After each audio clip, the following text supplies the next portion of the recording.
Back to that first CrossFit Games, I know a lot of our listeners, to be honest, they won't know who you are, and so we want to kind of bring that back, and we want people to know kind of like where CrossFit came from, what it was like back in the day, and you give us a little bit of a rundown on that? 2007, so that's the first CrossFit Games. Imagine that it almost didn't even happen.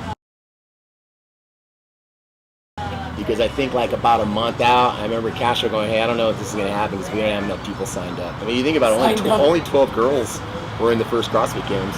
And I don't remember how many guys exactly, like in the 40s, I think, maybe. And this was just like anybody who wants to show up. Yeah, you just signed up. So the first 2 years, you know, kind of really doesn't count as being a games competitor because all you had to do was sign up. And it was mostly a lot of people from California. There were some people that came around afterwards, but it wasn't until 2009 that they had some kind of qualifier.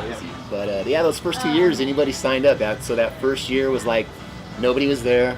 You know, like my dog was one of the spectators, I think.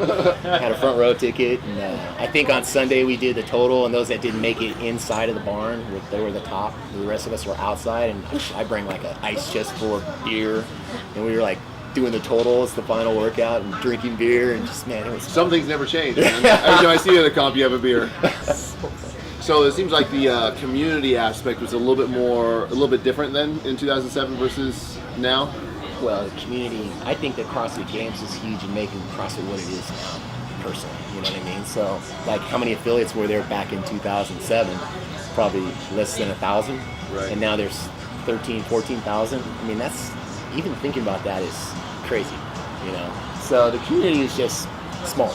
It's always very kind of like tight-knit and fun to be around and hang out with, and everybody's just super cool, and but definitely way smaller. Do you have, do you feel like any nostalgia for some of those original Games days? No? Dirty. It was grungy. Parking was horrible. It's out in the middle of nowhere. Are you kidding me? The Games now is badass. I mean, it's badass. Like, it's at the StubHub Center. It's on ESPN. I mean, I don't have any nostalgia. I'm not a nostalgic guy anyway. I don't have like old T-shirts and all that stuff. We did the staggered start, remember, wherever you were. Yep. Yeah, and like they were filming the movie and like the every second count, and like they're like really focused on the top 3 guys. And the night before, I rented an RV I had an RV there, so we had just a big party at the RV. We slept there, and Jason was sitting. He didn't spend the night, but he was there at the end. And it started to get dark, and it's me and Austin, and Jason's sitting there eating one of his peanut butter sandwiches or whatever he's putting his peanut butter on, and he's sitting there going, man, I think I can win this.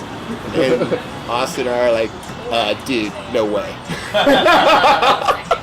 I mean, literally telling him, really? Come on, dude. You're like, so no, I think I could do this. And damn sure as shit, that dude just went out and smashed it the next day. But literally, we were telling him the day before, like, he couldn't win. The closest people to him are telling him, no, it's not possible. But like, literally, when he won, I jumped over the little rope thing and ran up to Castro and said, dude, Khalipa just won. And his face was just like someone killed his puppy. You know, because they were like the top 3 guys. And it was this big show, you know what I mean? They made such a spectacle. The camera wasn't even on. They had to find film from somebody in the audience. That's the only film there is of that video. Yeah. How much did he win by? Because Everett came in second, right? It was like a decent he amount. was a decent amount, because I remember when he did finally acknowledge it on the mic that he won, like the guys even like there was like this brief like, what? The camera crew's over here. Yeah. And that was that final workout was The 35 squat clean and jerk.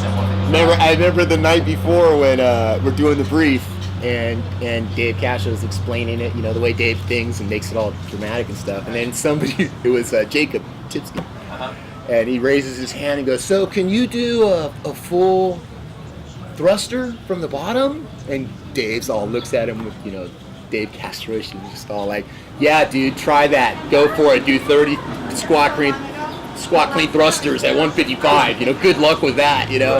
And pretty much that's like what everybody did, you know what I mean? And what was funny is I just wrote about that was, so like then you're like, yeah, right, you're going to do 155. And like that was I got programmed 30 thrusters the other day at 155 at 50. You know what I mean? That was what you guys. That's where my program had me. I mean, like, who would have thought about having 50-year-olds back in 2008 doing 30 thrusters at 155. Yeah, that's one of almost 8 unthinkable. parts. And now it's like Workout. one of 8 things that I had to do that day. You know what I mean? So it's just like that's where we've come So that over the course of time.